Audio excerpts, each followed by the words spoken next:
Hello everyone, good evening. फिर technical classes में आप लोगों को स्वागत है। आज हम लोग जो डिस्कस करेंगे वह है पास्कल्स लॉ। तो दोस्तों, पास्कल्स लॉ में क्या होते हैं कि दो तीन कंडीशन होते हैं। पास्कल्स लॉ में सबसे पहले क्या होना चाहिए कि इनकम्प्रेसिबल फ्लूइड होना चाहिए, और दूसरे में क्या होना चाहिए कि ये क्लोज वेसल होना चाहिए। ओपन वेसल में ये काम नहीं करता है। तो हम लोग डिफिनेशन में इसको देखेंगे पास्कल्स लॉ। और दूसरी ये है कि जितने भी हाइड्रोलिक्स रिलेटेड जो क्वेश्चन होते हैं या हाइड्रोलिक रिलेटेड जो थ्योरीज होते हैं, ये सब पास्कल्स लॉ पे ही बेस्ड होते हैं। पास्कल्स लॉ का ही एरिया से हाइड्रोलिक इक्विपमेंट का डेवलप हुआ है। तो हम लोग क्या पढ़ते, क्या इसका डिफिनेशन क्या है कि पास्कल्स लॉ का डिफिनेशन है कि pressure applied in enclosed fluid will be transmitted without change in magnitude to every point of fluid. कहने का मीनिंग ये है कि अगर आप किसी भी क्लोज वेसल में अगर उसमें स्टैटिक प्रेशर आप अप्लाई करते हैं तो थ्रू आउट जो है ना प्रेशर ट्रांसमिटेड होता है without magnitude, without change in magnitude. Without change in magnitude वो अपना प्रेशर ट्रांसमिट होता है।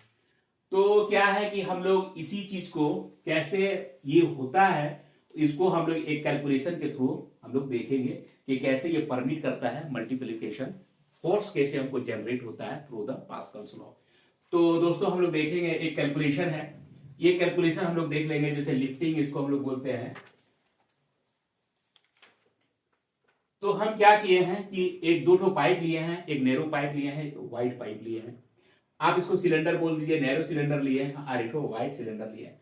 एक का एरिया है 5 सेंटीमीटर स्क्वायर और दूसरा का एरिया है 500 सेंटीमीटर स्क्वायर। और फोर्स हम 10 न्यूटन अप्लाइड कर रहे हैं नैरो सिलेंडर में। और हमको देखना, हम कैलकुलेट करेंगे कि F2 में जो वाइड सिलेंडर है उसमें से हमको कितना फोर्स मिलेगा। ये हम कैलकुलेशन करेंगे थ्रू ये पास्कल्स लॉ के अकॉर्डिंग। तो पास्कल्स लॉ का स्टेटमेंट है कि P1 इक्वल टू P2।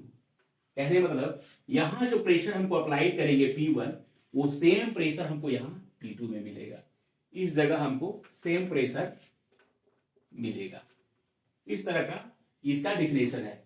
तो दोस्तों हम लोग क्या जानते हैं कि हम लोग क्या है कि प्रेशर इक्वल टू क्या होता है, force per unit area. P1 force per unit area होता है।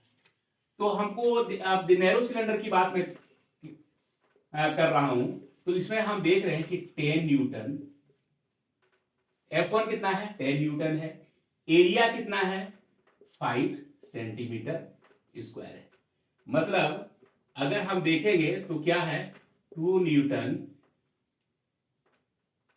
हमको देख 2 न्यूटन पर सेंटीमीटर स्क्वायर हमको ये P1 पे प्रेशर अप्लाई कर रहे हैं। इस नैरो सिलेंडर पे हम P1 पे कितना है 2 newton per centimetre pressure apply कर रहे हैं। तो अब हम कैलकुलेट करेंगे दोस्तों कि हमको F2 कितना, ये फोर्स कितना यहां मिलेगा, हमको यहां फोर्स कितना मिलेगा। अगर मैंने यहां 10 न्यूटन अप्लाई किया हूं तो हमको देखना है कि F2 में कितना फोर्स मिलेगा।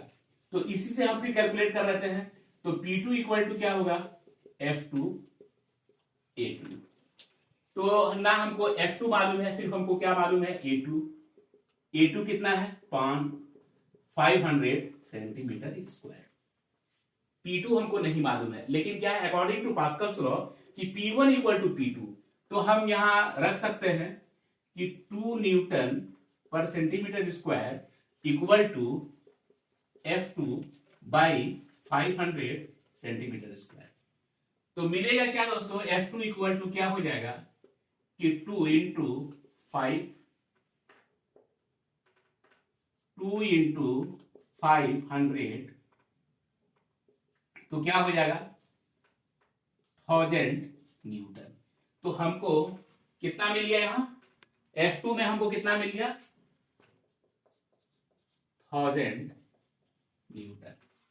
तो हम कैलकुलेशन करके हम देख लिए कि अगर हम 10 न्यूटन अगर हम फोर्स अगर हम नैरो सिलेंडर में लगाते हैं तो वाइड सिलेंडर में हमको कितना मिलता है 1000 न्यूटन फोर्स हमको मिलता है। तो इससे ये इसका मतलब ये हुआ कि हम पास्कल्स लॉ के थ्रू बड़े बड़े हेवी इक्विपमेंट को हम डिस्प्लेस कर सकते हैं one place to another place, और डिस्कस कर सकते हैं ये।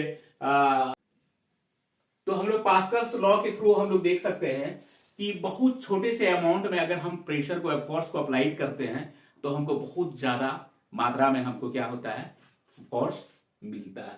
तो ये है दोस्तों पास्कल्स लॉ। पास्कल्स लॉ पूरी हाइड्रोलिक इक्विपमेंट जो है इसी पे बेस्ड है, और बहुत सारे न्यूमेरिकल्स हैं। अगर आपको और ज्यादा कुछ आपको जानना है तो आप न्यूमेरिकल को सॉल्व करके आपको पता चलेगा कि कैसे हम छोटा, अगर हम बहुत स्मॉल अमाउंट में अगर हम फोर्स को हम अप्लाई करते हैं तो मैक्सिमम फोर्स कैसे हमको जनरेट हो जाता है, मिलता है। ये चीज आपको कैलकुलेशन में पता चल जाएगा, और कैलकुलेशन में आपको और क्लियर हो जाएगा।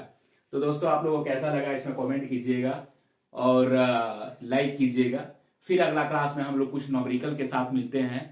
तब तक के लिए गुड नाइट।